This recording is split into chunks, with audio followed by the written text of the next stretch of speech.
Section 5 में मैंने बोला कि सेक्शन 5 का एप्लीकेशन ही करना है हर जगह पूरे टीपी में। जहां कहीं भी ट्रांसफर दिखे, ध्यान से सुन लेना, जहां कहीं भी ट्रांसफर दिखे, देखो इसमें क्या क्या शब्द आपको पता होना चाहिए। ट्रांसफर का मीनिंग जानो क्या है, और प्रॉपर्टी का मीनिंग जानो क्या है। ध्यान से सुनिए मेरी बात को। ट्रांसफर का मीनिंग जानो किसको कहते हैं, और प्रॉपर्टी का मीनिंग जानो किसको कहते हैं। ये टीपी एक्ट के लिए मैं बोल रहा हूं। टीपी एक्ट के लिए ट्रांसफर और प्रॉपर्टी का मीनिंग जानना बहुत कंपलसरी है। तो ट्रांसफर का मीनिंग कहां है? सेक्शन 5 में है। प्रॉपर्टी का मीनिंग कहीं डिफाइन ही नहीं करता है। ये ट्रांसफर का भी डायरेक्ट मीनिंग नहीं है, बट इनडायरेक्ट वे में कहा गया है ट्रांसफर का मतलब living person to living person. Transfer का मतलब है living person to living person. अगर प्रॉपर्टी कन्वे होती है तो हम कहेंगे ट्रांसफर। और ये लिविंग टू लिविंग में क्या होगा? Act by the parties, act of the parties, ये वाली बात है। ये है ट्रांसफर, जहां कहीं ट्रांसफर दिखे तो। सिमिलरली प्रॉपर्टी के बारे में कहा तो मैंने आपको प्रॉपर्टी को भी डिस्क्राइब किया है। नहीं समझे हो तो बोल देना, मैं बार बार कह रहा हूं, फिर आगे कुछ भी सब बाउंस करेगा। अगर मेंस के क्वेश्चंस में यहां पर लाऊंगा तो नहीं सॉल्व होगा, गलत हो जाएगा। प्रॉपर्टी का मतलब कहता है कि जो भी चीज हमको दिखती है, जिसको हम अपना कर सकते हैं, जिसकी कोई वैल्यू है, वो सब प्रॉपर्टी है। एक बात बताइए, हम लोग सॉफ्टवेयर्स को छू सकते हैं क्या? अभी मैं आपको स्क्रीन पे शेयर कर रहा हूं, आपके पास एंड्रॉयड सॉफ्टवेयर है आपके मोबाइल फोन में। क्या आप एंड्रॉयड फोन के अंदर जो सॉफ्टवेयर है उसको छू सकते हैं, पकड़ सकते हैं क्या हाथों से? यस और नो? No sir. नहीं सर। नहीं छू सकते हैं। तो क्या whether this is a property और this is not a property? Property है सर। उसकी वैल्यू लगती है ना। तो इसीलिए कहा कि कोई भी चीज जो कि दुनिया में एग्जिस्ट करती है और उसकी कोई वैल्यू है, वो प्रॉपर्टी है। चाहे वो टेंजिबल हो, चाहे वो इनटेंजिबल हो, चाहे वो टेंजिबल हो, चाहे वो इनटेंजिबल हो, लेकिन वो अगर दुनिया में एग्जिस्ट करती है तो वो प्रॉपर्टी है। आप मोबाइल फोन को छूते हैं, mobile phone is a property. आप लैपटॉप के सामने बैठ के पढ़ रहे हो, it is a property. But laptop के अंदर जो सॉफ्टवेयर है, विंडोज और बहुत सारे, या जिससे हम लोग क्लासेस ले रहे हैं, वो जो है उसको हम टच नहीं कर सकते, but still it is a property. तो ये कॉन्सेप्ट अगर नहीं है दिमाग में या स्लिप कर रहा है बार बार, तो फिर पूरा टीपी एक्ट, बार बार कह रहा हूं, खराब हो जाएगा। अब देखिए, आते भगवान वाले क्वेश्चन पर। सवाल क्या था कि हिंदू देवी देवताओं के नाम से किया गया ट्रांसफर। तो मैंने क्या कहा कि मैं करता हूं, suppose here TLP is there, मैं कर रहा हूं प्रॉपर्टी का ट्रांसफर। किसके नाम पे? हिंदू देवी देवताओं के नाम पे, हिंदू डेटी के नाम पे। मैं कर रहा हूं प्रॉपर्टी का ट्रांसफर अलमाइटी गॉड के नाम से, अल्लाह के नाम से मैं प्रॉपर्टी ट्रांसफर कर रहा हूं। सो टीएलपी को अगर हम ऑर्गेनाइजेशन भी माने तो ये क्या है? एक लिविंग पर्सन है। अगर मैं personally as a person, personal capacity से भी मैं बोलूं आई, तो भी मैं क्या हूं? लिविंग पर्सन हूं। लेकिन लिविंग पर्सन से दूसरा कोई जिसको हम भेजना, it is not a living person. ये बात अब आपको समझ में आ गई। ऐसे ही सब अप्लाई करना है। ये लिविंग पर्सन नहीं है, ये लिविंग पर्सन नहीं है, चाहे कोई भी भगवान हो। सर हमारा एक छोटा सा क्वेश्चन है सर। बोलिए सर, गंगा को तो सर प्रॉपर्टी ट्रांसफर की जा सकती है because Ganga is a living person. अब वो वाला कॉन्सेप्ट हम आएंगे आगे। वे गंगा वाली बात को यहाँ डालने से पहले ये वाला बात करेंगे। सर अकॉर्डिंग टू लॉ तो लिविंग पर्सन है sir.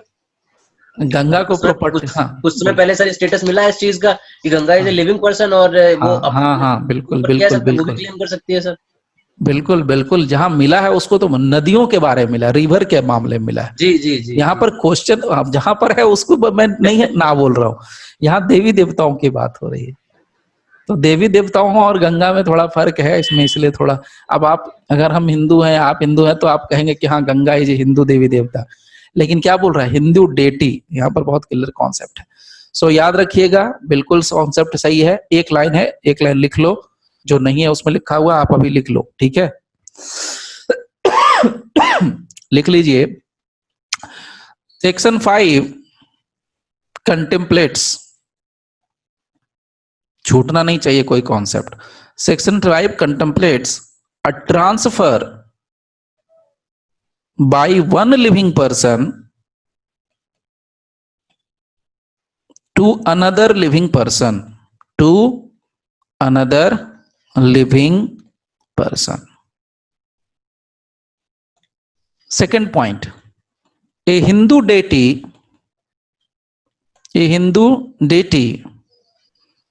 or the Muhammadan god, Muhammadan,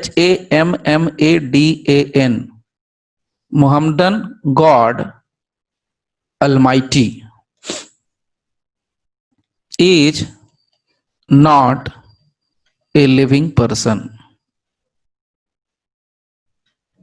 Within the, ध्यान से सुन लीजिए, आपके लिए भगवान है बट सेक्शन 5 के लिए भगवान नहीं है, मतलब जीवित नहीं है. With in the meaning of the section as a living person.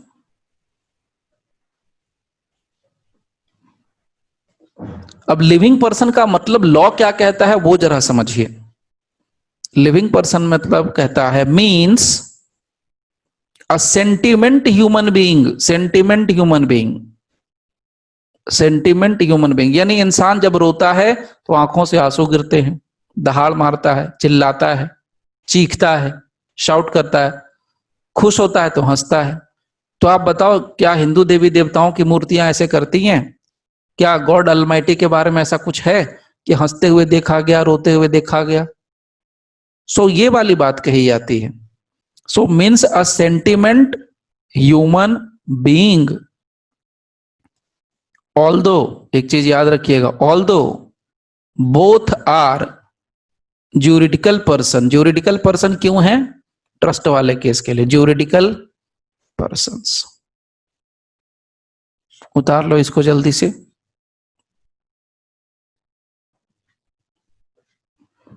Next page पे जा रहा हूं मैं, ठीक है? हो गया होगा, I hope so.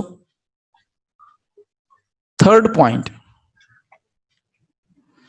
If a deity is not a person,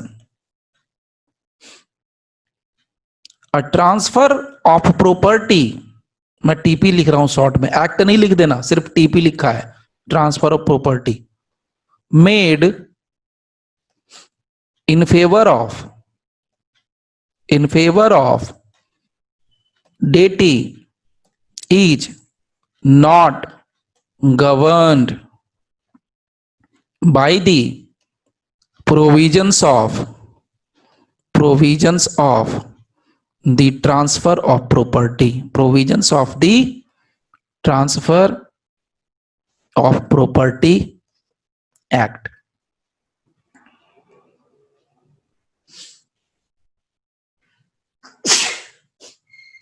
Now, if a deity is not a person, a transfer of property made in favor of deity is not governed by the provisions of the transfer of property.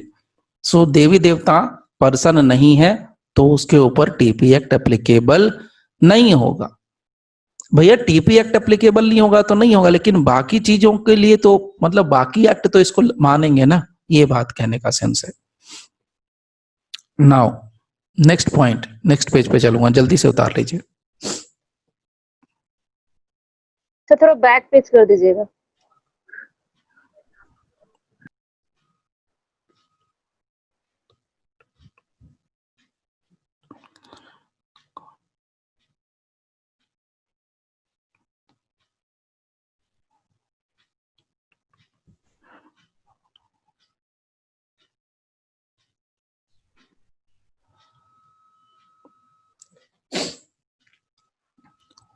हो गया? हो जाए तो बता देना, ये नहीं कि आप लोग बैठ जाना.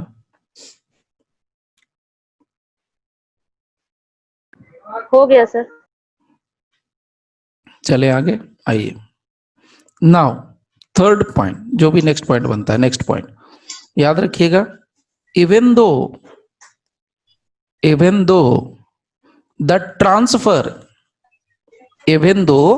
The transfer of a property, बहुत सिंपल लाइनें हैं, to deity is not between living persons. Living persons क्या बोल रहा है? Even though the transfer of a property of deity, यानी देवताओं को जो प्रॉपर्टी का ट्रांसफर किया जाता है देवी देवताओं को, is not between living persons, living persons के बीच में नहीं कहा जाएगा। येट कह रहा हूं, it is a recognised mode, लेकिन ये रिकॉग्नाइज्ड है, माना हुआ है, recognised mode of transfer by which the transferer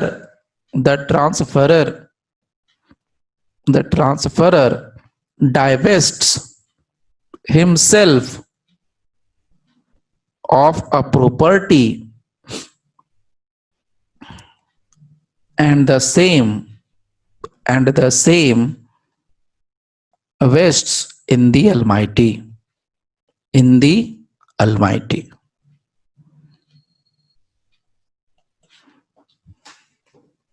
चलें नेक्स्ट पेज पर।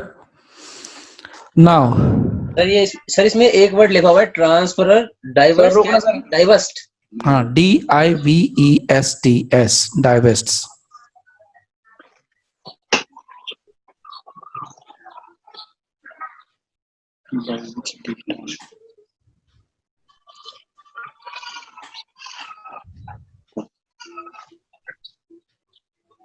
डाइवेस्ट का मतलब होता क्या है?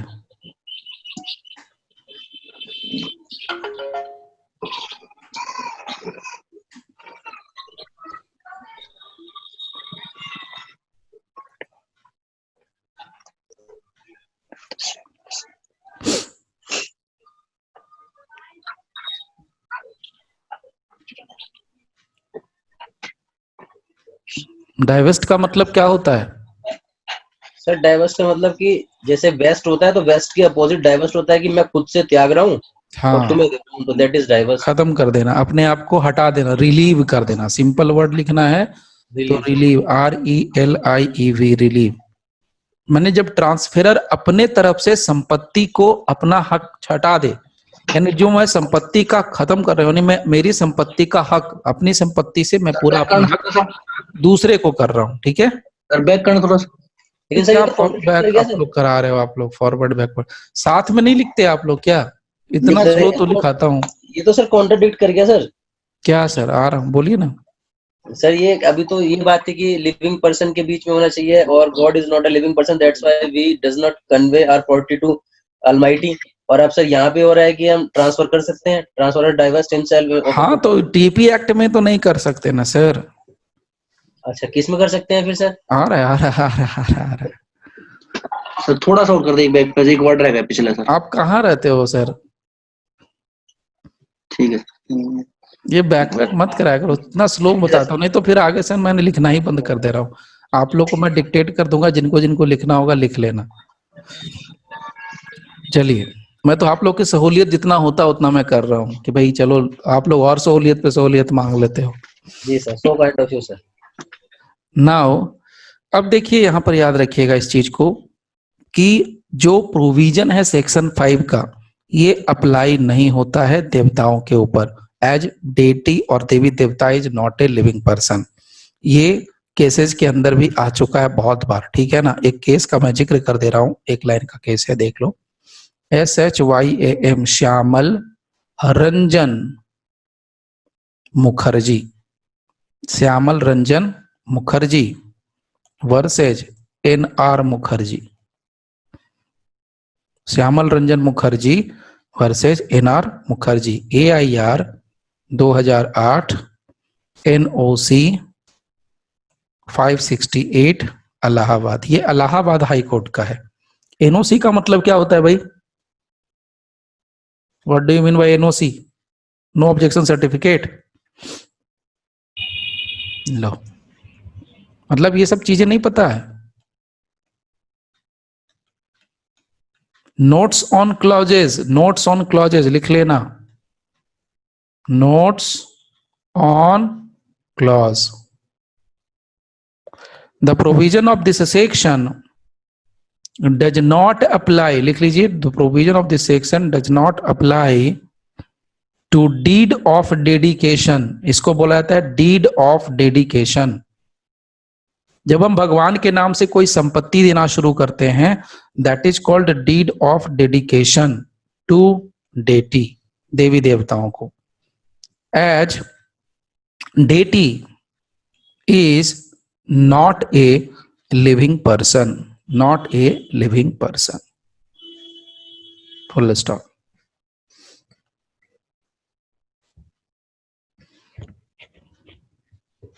नाउ अब जो आप लोगों के मन में क्वेश्चन उठ रहा था, यानी मैंने यहां पर सारी बातें क्लियर कर दी। पहली बात तो ये कि सेक्शन 5 के हिसाब से एक लिविंग से नॉन लिविंग पर्सन हो रहे हैं भगवान, देवी देवता, अल्लाह, इसीलिए उनके पास प्रॉपर्टी का डायरेक्ट ट्रांसफर नहीं कर सकते हैं। टीपी एक्ट उसको नहीं मान्यता देता है। लेकिन देयर आर वेरियस मोड्स, बहुत सारे ऐसे मोड्स अवेलेबल हैं जिससे कि हम भगवान के नाम पर चढ़ावा देते हैं, यानी भगवान को प्रॉपर्टी ट्रांसफर करते हैं। कौन कौन से मोड है? पहला मोड आता है ट्रस्ट वाला, जो आप लोगों को पता है। ट्रस्ट, मैंने बोला ना कि ट्रस्ट बहुत पतला सा एक्ट होता है, हम लोग हमेशा इग्नोर करते हैं, लेकिन ट्रस्ट में बहुत दमदार चीजें हैं। क्या नहीं आप कर सकते हैं वो आप समझ लो, ठीक है। तो ट्रस्ट के मामले में क्या होता है, ट्रस्ट होता है, ट्रस्टी होता है, तो इसमें भगवान को बेनिफिशियरी एक तरीके से बना दिया जाता है। अब एक देखिए, ट्रस्ट में 3 चीजें होती हैं। कौन होता है? एक ऑथर होता है, एक ट्रस्टी होता है, एक बेनिफिशियरी होता है। तो बेनिफिशियरी में भी ये नहीं बन, तो ऑथर तो मैं हूं, ऑथर आप हैं। ऑथर का मतलब जो व्यक्ति अपनी संपत्ति ट्रस्ट को दे दे, लिख के दे दे, तो मैं मेरी संपत्ति ट्रस्ट के नाम पर छोड़ रहा हूं। ट्रस्ट में अब ट्रस्टी क्या करता है? ट्रस्टी देखभाल करता है, जस्ट लाइक ए मैनेजर।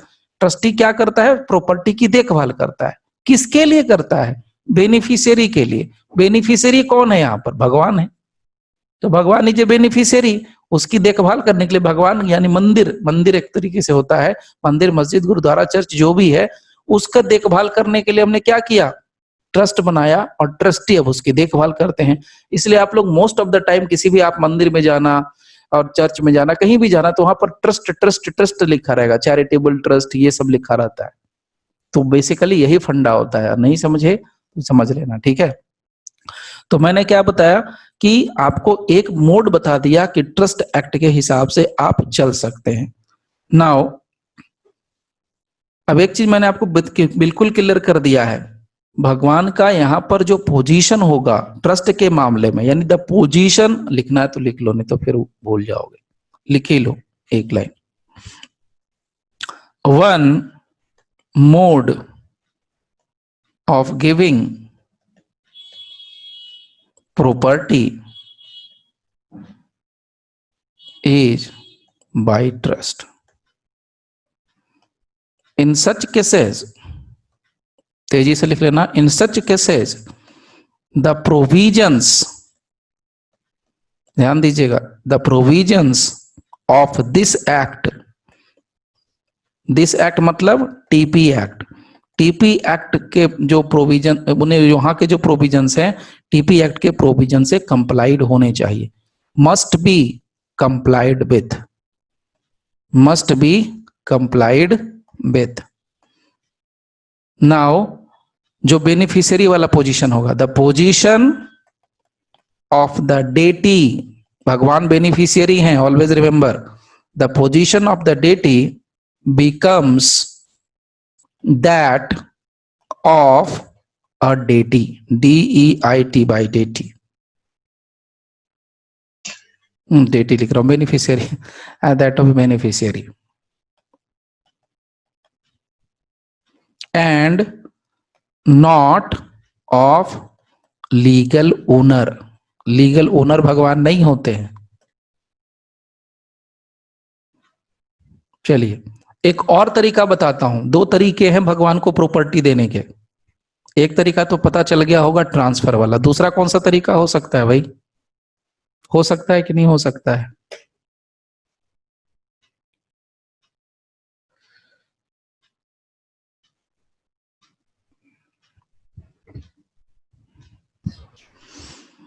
दूसरा एक तरीका होता है गिफ्ट का। ठीक है, पहले बता दे रहा हूं, ध्यान से सुन लीजिएगा। लेकिन ये गिफ्ट का जो तरीका है ये भी लागू कंप्लीटली नहीं होता है। अगर बहुत आदमी खुश हो जाते हैं तो बोलते हैं कि मैं सारी संपत्ति भगवान के नाम पर क्या करता हूं, दान करता हूं। हम लोगों के धर्म ग्रंथों में क्या लिखा गया है, दान करो दान करो दान करो दान करो। व्हाट इज दान? Just like a gift. तो इसीलिए कहा गया है कि एक दूसरा मोड जो है डेडिकेशन का, वो भगवान के नाम पर क्या होता है, दान होता है। लेकिन दान का अगर हम कॉन्सेप्ट लें तो दान का कॉन्सेप्ट भी टीपी एक्ट रखता है, लेकिन ये दान भी यहां पर नहीं आएगा। नहीं, गिफ्ट का कॉन्सेप्ट इज देयर, लेकिन गिफ्ट के लिए भी वही कंडीशन आएगा जो सेक्शन 5 में लिया गया है। यानी कि सेक्शन 5 के हिसाब से यहाँ पर भगवान को किया दान भी वैलिड नहीं होगा। The reason is very simple, भगवान is a non living person. Okay, एक चीज याद रखिएगा, बड़ा इंटरेस्टिंग चीज है। एक पॉइंट पूछा गया है देयर, ये मुस्लिम लॉ से रिलेटेड है। There may be an oral gift, there may be an oral gift to God under the Muslim law.